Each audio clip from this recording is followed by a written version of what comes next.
नमस्कार दोस्तों, आप सभी का फिर से स्वागत है आपके अपने YouTube चैनल अनसुनी हिंदी कहानियाँ पर। आज आपके लिए लेकर आए हैं काल और राजा विक्रमादित्य की एक बहुत ही ज्ञानवर्धक कहानी। तो आप सभी से अनुरोध है कि आप इस कहानी को अंत तक देखें ताकि आपको इस कहानी का आनंद भरपूर मिल सके।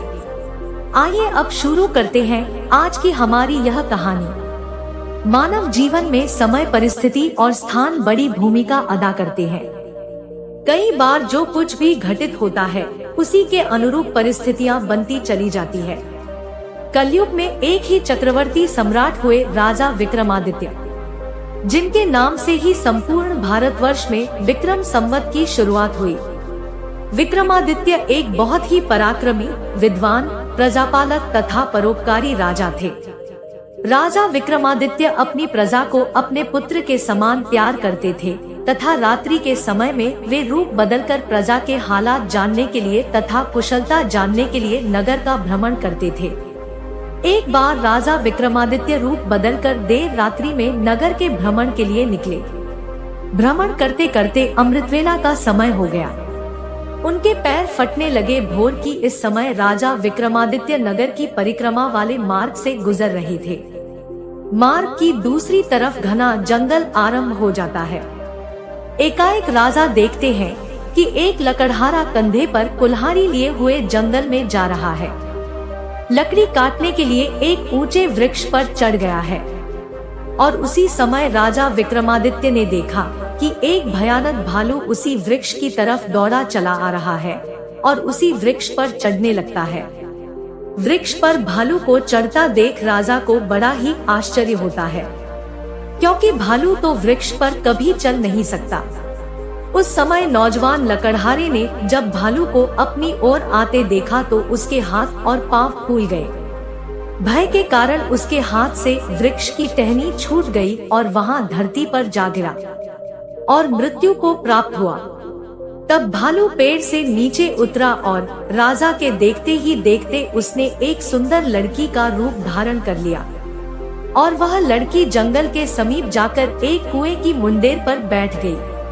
राजा दूर खड़े होकर यह सभी नजारा देख रहे थे और सोच रहे थे कि यह लड़की बना हुआ भालू अब क्या करेगा। थोड़ी ही देर में राजा के दो सिपाही जो रात्रि गश्त पर थे उधर आ गए। इत्तेफाक से दोनों सिपाही सगे भाई थे। इनमें से छोटे भाई की नजर कुएं पर बैठी सुंदर लड़की पर पड़ी तो वह बड़े भाई से बोला कि कितनी सुंदर लड़की है, मैं इसी से विवाह करूंगा। बड़ा भाई बोला, बड़े भाई की होते हुए छोटा भाई कैसे विवाह कर सकता है, बड़ा होने के नाते सबसे पहले विवाह मैं करूंगा। तब छोटा भाई बोला, इसे पहले मैंने देखा है इसलिए इससे विवाह तो मैं ही करूंगा। तब बड़ा भाई बोला कि हम तो व्यर्थ ही झगड़ रहे हैं, क्यों ना हम इस लड़की से ही पूछ ले कि यह हम दोनों में से जिसे पसंद करेगी वही इस लड़की से विवाह कर लेगा। इस प्रकार दोनों भाई आपस में निर्णय करके लड़की के पास पहुँचे। बड़े भाई ने उस लड़की से प्रश्न किया, हे सुंदरी, आप कौन हो और यहाँ क्या कर रही हो? वह लड़की बोली, मैं पास ही एक गांव में रहती हूँ और अपने पति की तलाश में निकली हूँ। छोटा भाई बोला, तुम्हारा पति कहाँ है? तुम चाहो तो उसे ढूंढने में हम तुम्हारी मदद कर सकते हैं। तब वह लड़की बोली, अभी तो मैं कुंवारी हूँ और किसी योग्य वर की तलाश में निकली हूँ। तब छोटा भाई बोला, हम दोनों भाई भी अभी कुंवारे हैं। यदि तुम चाहो तो हम में से किसी एक से विवाह कर सकती हो। लड़की बोली, मैं तुम दोनों में से एक से विवाह कर लूंगी, परंतु मेरी एक शर्त है। दोनों भाई बोले, क्या शर्त है तुम्हारी? लड़की बोली, तुम दोनों में से जो भी अधिक बहादुर होगा मैं उसी से विवाह करूंगी। इतना सुनते ही दोनों भाई स्वयं को एक दूसरे से श्रेष्ठ सिद्ध करने की इच्छा रखते हुए आपस में युद्ध लड़ने लगे। दोनों भाइयों ने अपनी अपनी तलवारें निकाली और एक दूसरे के पेट में आर पार कर दी और तड़प तड़प कर दोनों भाइयों की जान चली गई। तब वहां दोनों भाइयों पर जोर जोर से हंसी और उठकर एक दूसरी दिशा की तरफ चल पड़ी। विक्रमादित्य सोचने लगे कि यह लड़की एक छलावा है, यह अब क्या करेगी। ऐसा सोचते सोचते राजा विक्रमादित्य भी उस लड़की से थोड़ी दूरी रखते हुए उसके पीछे चलने लगे। अब सुबह का समय हो चुका था और सूर्य भगवान भी अपना पूर्ण रूप लेकर प्रकट हो चुके थे। लेकिन राजा विक्रमादित्य एक भालू के वृक्ष पर चढ़ने और फिर एक सुंदर लड़की का रूप धारण करने की विचित्र घटना को अपनी आंखों से देखकर सुध-बुध खो बैठे थे। अब उन्हें राजपाट, भूख, प्यास के बारे में कुछ भी ध्यान नहीं रहा। उनमें केवल उस रहस्यमय सुंदर लड़की के विषय में जानने की जिज्ञासा थी। अतः राजा विक्रमादित्य उस लड़की से उचित दूरी बनाकर पीछा करने लगे। पीछा करते करते वे लगभग 200 कदम आगे चलने के बाद राजा विक्रमादित्य के विस्मय की सीमा न रही, क्योंकि राजा विक्रमादित्य ने उस लड़की को भालू से एक सुंदर लड़की का रूप धारण करते हुए देखा था। वह लड़की अब एकाएक एक जहरीले नाग का रूप धारण कर चुकी थी। वहाँ जहरीला नाग अब बड़ी ही तेजी से आगे बढ़ने लगा। कुछ दूर आगे एक नदी के पास पहुँचे और राजा के देखते ही देखते वह नाग उस नदी में कूद पड़ा। नदी में एक नाव चल रही थी जिसमें 30 से 35 लोग सवार थे। अब वहाँ जहरीला नाग उस नाव की तरफ आगे बढ़ने लगा। सम्राट विक्रमादित्य किनारे पर खड़े होकर यहाँ सब नजारा देख रहे थे। देखते ही देखते वहाँ जहरीला नाग उस नाव में कूद पड़ा।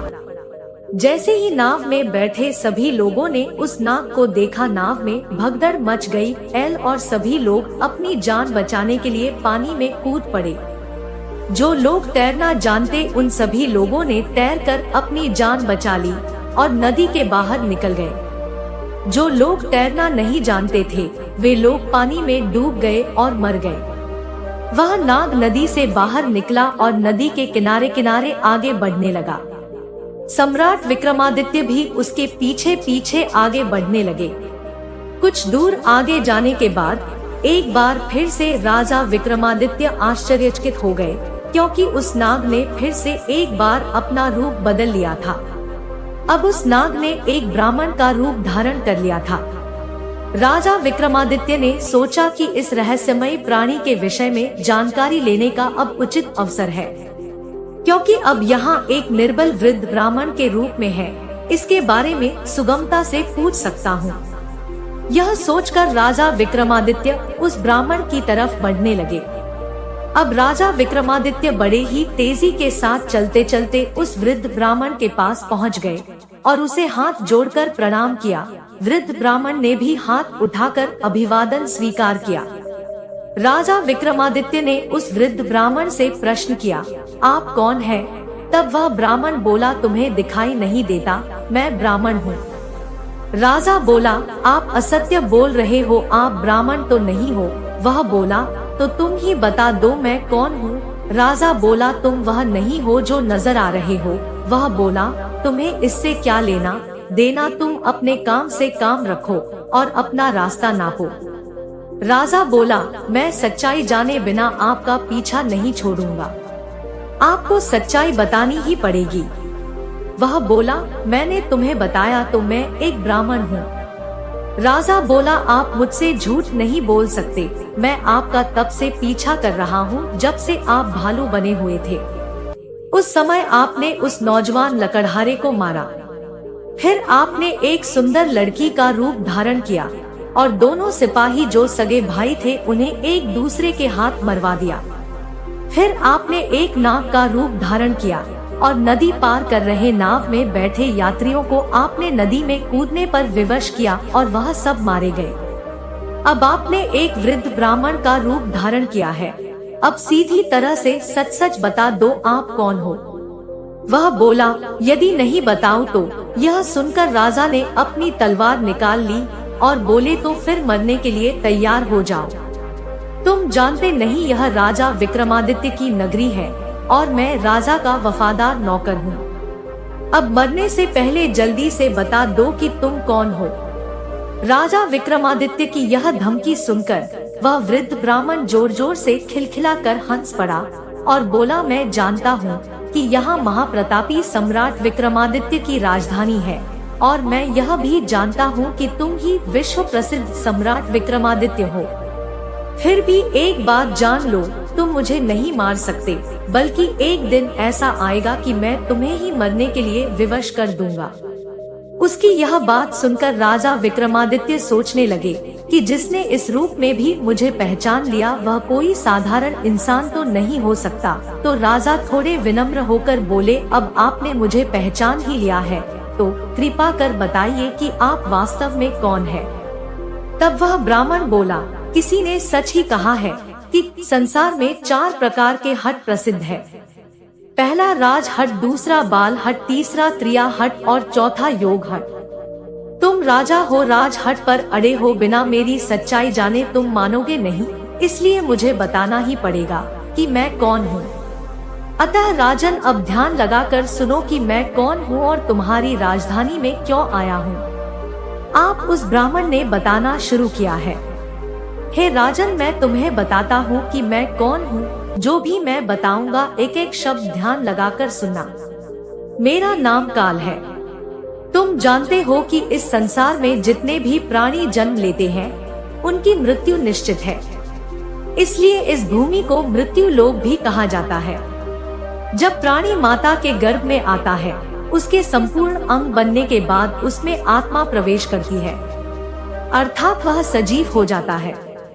उसी समय उसकी मृत्यु का समय, स्थान और परिस्थिति, मृत्यु किस प्रकार होगी, यह सभी बातें विधाता की तरफ से निश्चित कर दी जाती है। और राजन, तुम यह भी जानते हो कि सभी प्राणियों का मृत्यु का लेखा जोखा चित्रगुप्त के पास रहता है। जब किसी प्राणी की मृत्यु का समय आ जाता है तो वह धर्मराज को सूचित करते हैं। अब सबकी मुक्ति अर्थात मृत्यु का समय, यह विभाग भगवान शिव के पास है। अतः धर्मराज उस प्राणी को मृत्यु प्रदान करने की आज्ञा भगवान शिव से मांगते हैं। जब भगवान शिव आज्ञा दे देते हैं तो धर्मराज मुझे अर्थात काल को आज्ञा देते हैं। तब मैं मृत्यु लोक अथवा पृथ्वी पर आता हूँ। मुझे यह पता होता है कि किस प्राणी की किस समय, किस स्थान पर और किस स्थिति में मृत्यु होगी। मैं उन प्राणी को निश्चित समय पर लेकर जाता हूँ अथवा पहुँचा देता हूँ जहाँ उसकी मृत्यु लिखी हुई है अथवा निश्चित है, और किस प्रकार से उसकी मृत्यु लिखी गई है मैं उस स्थान पर वैसे ही परिस्थितियाँ अथवा हालात बना देता हूँ। उस लकड़हारे को मैंने नहीं मारा। राजा विक्रमादित्य बोले, तुम फिर झूठ बोल रहे हो। मैंने स्वयं अपनी आंखों से देखा है कि उस लकड़हारे की मृत्यु का कारण तुम ही थे। वृहद ब्राह्मण बोला, बेशक कारण मैं बना था, लेकिन सांसारिक लोग तो यही समझते हैं कि लकड़हारे की मृत्यु वृक्ष से गिरकर रक्षिका टहनी टूटने के कारण हुई है, और फिर मुझे तो मृत्यु देव धर्मराज के आदेश का पालन करना ही पड़ता है। उसकी मृत्यु वृक्ष से गिरने के कारण लिखी गई थी, इसलिए मैंने भालू बनकर वैसी ही परिस्थितियां व हालात पैदा कर दिए। नहीं तो जरा सोचो, यदि असली भालू होता तो क्या कभी पेड़ पर चढ़ता? कदापि नहीं। परंतु वहाँ तो मैं था और मेरे लिए कुछ भी असंभव नहीं है। अगर उन सिपाहियों की बात करें तो उनको भी मैंने नहीं मारा। उनकी मृत्यु एक दूसरे के हाथों लिखी थी, अतः उनके लिए मुझे एक सुंदर लड़की बनना पड़ा। नाव में सवार लोगों की मृत्यु पानी में डूबने से लिखी थी, इसके लिए मुझे भयानक नाग का रूप धारण करना पड़ा। राजन, मुझे लगता है कि आज तो आप अच्छी तरह समझ गए होंगे कि मैं कौन हूँ और तुम्हारी नगरी में क्यों आया हूँ, और यह भी समझ गए होंगे कि समय, स्थान और परिस्थितियों की सांसारिक प्राणी के जीवन में कितनी बड़ी भूमिका होती है। राजा विक्रमादित्य ने वृद्ध ब्राह्मण रूपी काल की बातें बड़े ध्यान से सुनी और गंभीर हो गए। काल कहने लगा है, राजन अब मैं चलता हूँ। राजन बोले, है कालदेव, आपने मुझे बहुत अच्छी जानकारी दी है, जिसके लिए मैं आपका बहुत आभार व्यक्त करता हूँ। कृपया जाने से पहले मेरे एक और प्रश्न का उत्तर देते जाइए। कालदेव बोले, पूछो, क्या पूछना है? शीघ्र पूछो, मेरे पास समय नहीं है। राजा विक्रमादित्य बोले, कृपा करके मुझे यह बताइए कि मेरी मृत्यु किस समय पर और किस प्रकार से होगी। कालदेव बोले हैं, राजन, मैं यह तो बता सकता हूँ कि तुम्हारी मृत्यु कहाँ और किस प्रकार से होगी, परंतु यह नहीं बता सकता कि तुम्हारी मृत्यु कब होगी। राजा विक्रमादित्य बोले, हे कालदेव, मृत्यु का समय बताने में आपको क्या आपत्ति है। कालदेव बोले, हे राजन, यदि मैं पहले ही आपको मृत्यु का समय बता दिया तो इसी क्षण से आप चिंताग्रस्त हो जाओगे, और आप तो जानते हो कि चिंता और चिता दोनों में कोई अंतर नहीं है। अभी तो आपको अपने शासनकाल में बहुत से शुभ और जन कल्याण के कार्य करने हैं। राजा विक्रमादित्य बोले, चलो, समय नहीं तो यह तो बता दो कि मेरी मृत्यु कहाँ और कैसे होगी। कालदेव बोले, सुनो राजन, तुम्हारी मृत्यु तुम्हारे ही महल में सीढ़ियों से पांव फिसलने से गिरने के कारण होगी। इतनी बात सम्राट विक्रमादित्य को बताकर वह ब्राह्मण रूपी काल शीघ्रता से एक दिशा की ओर आगे चल पड़े और कुछ दूर जाकर विलुप्त हो गए। अब इस समय सूर्य भगवान भी पूर्ण रूप से अस्त हो चुके थे, चारों तरफ अंधकार छा गया था। राजा विक्रमादित्य अब तक शारीरिक और मानसिक रूप से थक चुके थे, अतः मन में गहन सोच विचार के लिए तेज तेज कदमों से अपने महल की ओर प्रस्थान करने लगे और अपने राज्य में आकर अपना शासन भार संभालने में व्यस्त हो जाते हैं। दोस्तों, यह की राजा विक्रमादित्य और काल की कहानी। आप सभी को यह कहानी कैसी लगी कमेंट करके जरूर बताएं। अगर हमारी यह कहानी आपको पसंद आई हो तो वीडियो को लाइक और शेयर जरूर करें और हमारे चैनल अनसुनी हिंदी कहानियाँ को सब्सक्राइब जरूर कर लेवे, ताकि आगे भी आपके लिए ऐसी ही मजेदार कहानियों के अपडेट आपको मिलते रहें। वीडियो को अंत तक देखने के लिए आपका बहुत बहुत धन्यवाद।